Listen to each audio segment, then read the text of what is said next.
Morning, friends. So today I have got a different topics: attitude, formation of attitude, cognitive dissonance of attitude. So first of all, generally we use this word. In a very colloquial sense, that what is attitude? We generally term is that okay, a person is having a lot of ego. We are just trying to contact him, but he is not responding on the right moment. So then we can call it, okay, that person is having a great a different sort of attitude. But if you just talk about the intricacies of organization behavior, then attitude is not generally related with ego or your personality or something. It's an evaluative statement about something which you have, the place or a person and anything in which you are putting yourself into action, or it is the predisposition to act in a certain way. We have learned a lot of morals from, different stories from our childhood. The great story of sour grapes. There was a fox who was attempting to eat the grapes. He saw the grapes, and he got very much excited to just have a taste of the grapes.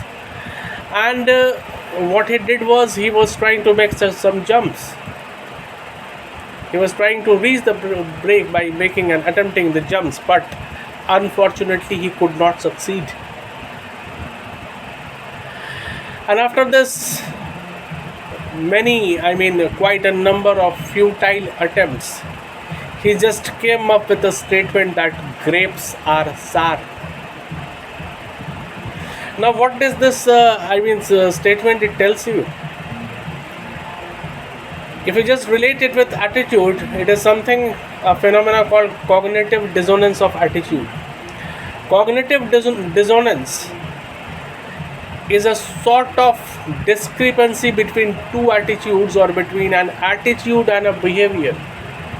We hold certain attitudes which are consistent at the first instant, and we focus that those are the attitudes are important.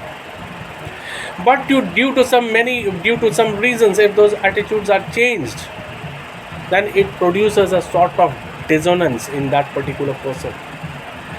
Dissonance is a sort of tension or a disequilibrium by a change in attitude or a difference in that two sorts of behavior.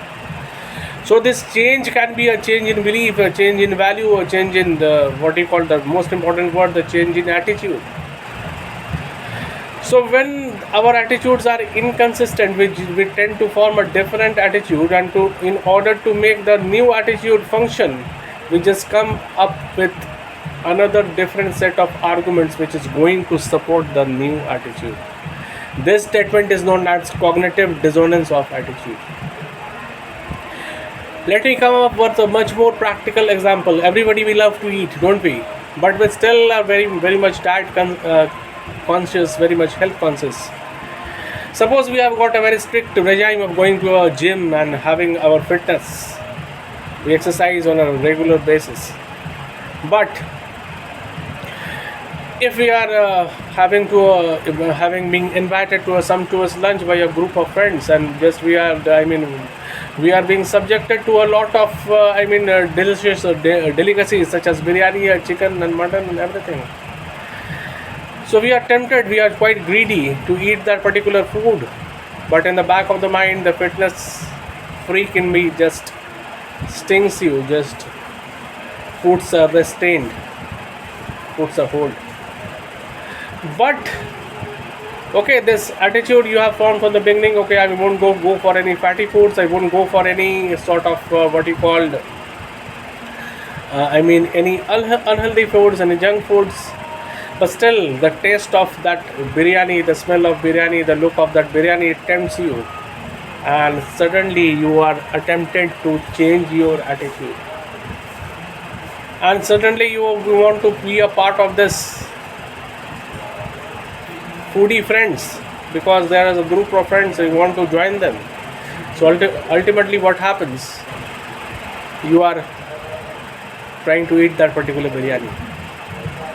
So there is again a change of attitudes. Now you are eating the biryani, then again you have to change. You have to form certain consistent thoughts which will agree with the process of eating your biryani. Then what sort of arguments will come on? You will tell yourself, okay, so what? I am on a strict diet. So what? I am going to a gym. I can obviously skip my dinner. I can obviously go for a 2 hours more of a workout so that it is helping to balance. And who knows, it's the party is for today only. I'm just going to follow my next strict regime. This is just a cheat meal. So all these things will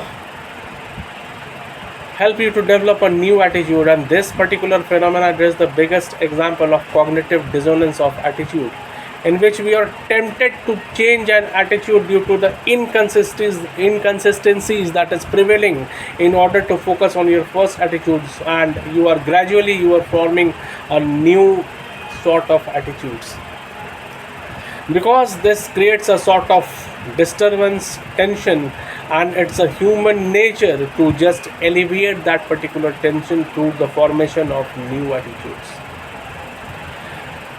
So gradually we are just forming the new attitudes.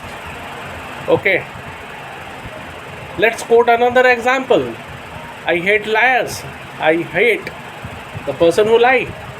But a situation comes up in which I have to lie myself. I just lied. So what will I tell myself? Okay, that was the demand of the situation. It's not going to help me if I am just blatantly honest. It's not going to help me if the other person manipulates you. So that you have to come up with certain lies at certain stages of your life. So again, you are coming up with new attitudes. The warning is given, smoking is injurious to health, but still a lot of us smokes, a lot of us drinks. Still, because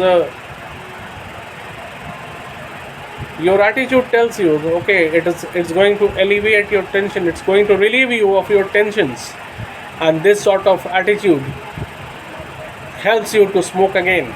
Okay, it's a stress buster, it's a stress releaser. You are out with your friends, you can't help it, you can join them in having a puff of smoke by the formation of new attitude.